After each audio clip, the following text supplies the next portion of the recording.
There was a girl named Mila, whose parents were sending her away to summer camp. She had heard vague rumors from the other kids at school about strange things that went on at the camp. She pleaded with her parents to let her stay at home for the summer, but they forced her to go. "You're 12 years old now, Mila," her father said sternly. "You need to get over this kind of nonsense and act like an adult." When Mila arrived at the camp, she was shocked to find it in such a dilapidated state. The wooden cabins were infested with termites. The bunk beds were lumpy and uncomfortable. The bed sheets smelled revolting, and the mattresses were covered with big yellow stains. There was only one toilet in the whole camp, and it was outdoors. It was little more than a wooden hut with several stalls inside. They looked like they hadn't been cleaned in months, and the stench was atrocious. Worst of all, the door of each stall had a hole in it, cut in the shape of a heart. You had to stuff the hole with toilet paper every time you went to the bathroom, or else the other kids would be able to peek in and watch you poop.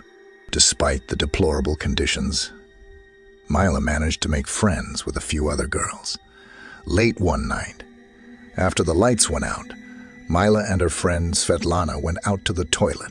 Mila decided to wait outside for her friend to finish. She strolled around, listening to the wind blowing through the trees and looking up at the stars. Suddenly, out of the corner of her eye, she noticed a shadow moving towards the forest. She only caught a glimpse of it for a second before it disappeared into the trees, but it seemed to be the shadow of a man. She dismissed it as a trick of the light and went back to the outdoor toilets. Mila knocked on the bathroom door and told her friend to hurry up. There was no answer. She opened the door and went inside, but all of the stalls were empty. Mila was a little offended because she assumed that her friend had gone back to the cabin without her. However, when she got back to the cabin, she found Svetlana's bed empty. She still hadn't returned, and nobody knew where she was. The girls waited for an hour, but then they started to get worried. Mila woke their counselor and told him Svetlana had disappeared. The entire camp was roused out of bed, and all of them went to look for the missing girl. The counselor went into the toilet with a flashlight and searched each stall, but there was no sign of Svetlana. On the floor, he happened to notice a playing card. It was the Jack of Hearts. The counselors spent all night looking for the missing girl, but she was nowhere to be found. Someone suggested that she might have run away from the camp. Her parents were called, and they were worried too. The next morning, when the girl still had not shown up, they called in the police, but they also failed to find her. The other kids were terrified by the girl's disappearance, and many of them wanted to go home. Some children called their parents and persuaded them to pick them up. The staff at the summer camp tried to calm everybody down. It was decided that after the lights went out, nobody could go to the toilet unless they were accompanied by an adult. The counselors wanted to make sure that the other children didn't mysteriously disappear as well. That night, a girl named Aneska desperately needed to go to the toilet. She told one of the counselors. After a lot of grumbling, the counselor got out of bed and agreed to accompany her to the toilet. The girl opened the door and went in, while the counselor waited for her outside. After a while, the counselor sensed something was wrong. He decided to check on Aneska, so he opened the door and peeked inside. To his astonishment, the toilet was empty and the girl was gone. All he found was a playing card lying on the floor. Again, it was the Jack of Hearts. The police were called back to the camp, and when they arrived, they had a dog with them. A policeman took a pair of Aneska's dirty underwear and held it out so the dog could sniff it and pick up her scent. The dog tracked her as far as the toilet, but it refused to go any further. It seemed to be afraid of something. All of the children called their parents and asked them to come and take them home. Mila managed to contact her parents, but they said they were busy and couldn't come.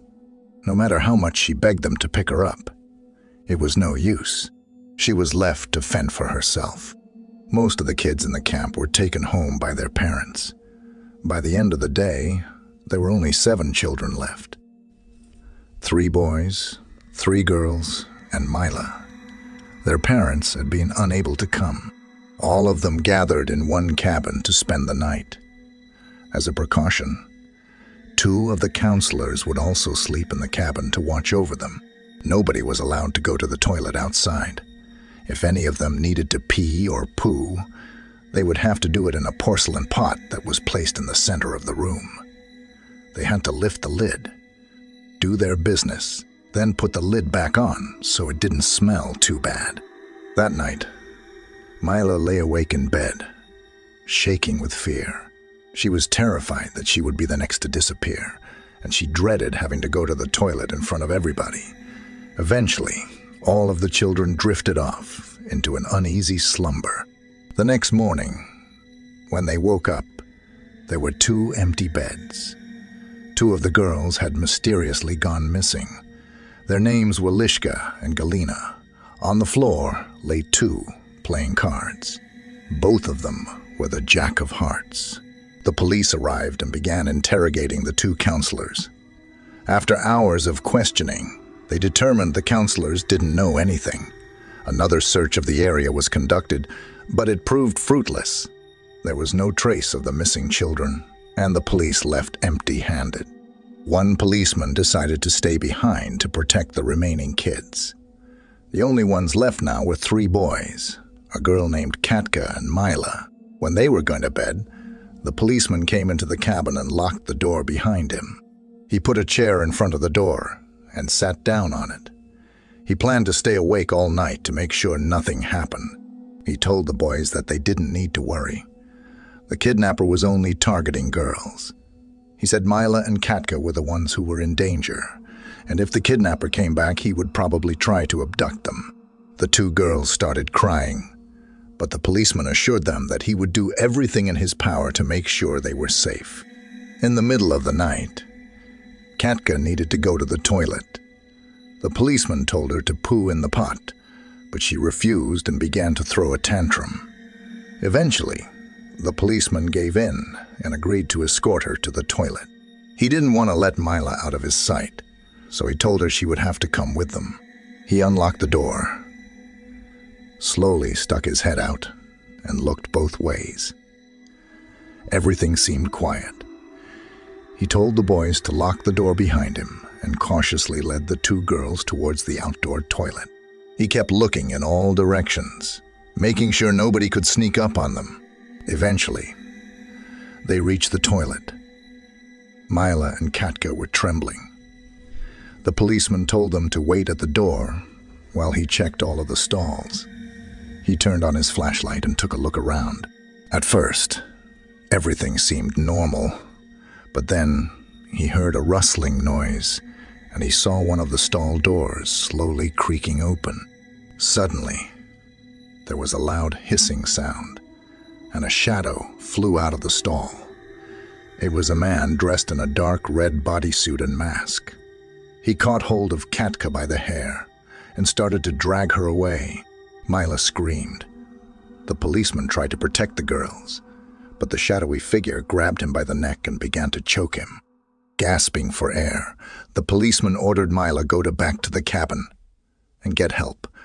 The young girl ran as fast as she could, screaming and shouting. The camp counselors grabbed their flashlights and rushed out. The 3 boys in the cabin also came running to see if they could help. Mila pointed them towards the toilet. When they got to the outhouse, they saw the policeman lying on the ground. There was a strange man standing over him, his hands wrapped tightly around the policeman's neck. Katka was lying unconscious on the ground beside him. The policeman struggled and managed to pull out his gun. He pulled the trigger, and a bullet ripped through the man's shoulder. With a roar, the man let go of the police officer, grabbed Katka's limp body, and took off running. The counselors pursued him, with the 3 boys and Mila close behind. The policeman stood up, took careful aim, and fired at the man, but he missed. Before he could get off another shot, the man had disappeared into the woods. Everyone started to look for the crazed kidnapper.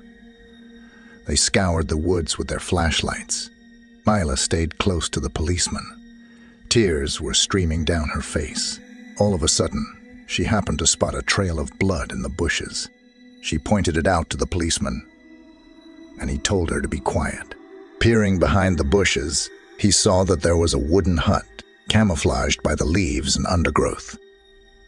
He called the counselors, and together they approached the hut and slowly opened the door. When they saw what was inside, they were horrified and disgusted. The dead bodies of 5 young girls hung on the walls. They were naked, and their heads dangled at odd angles. They had all been strangled to death, and their necks were broken. Mila started crying. She recognized the girls.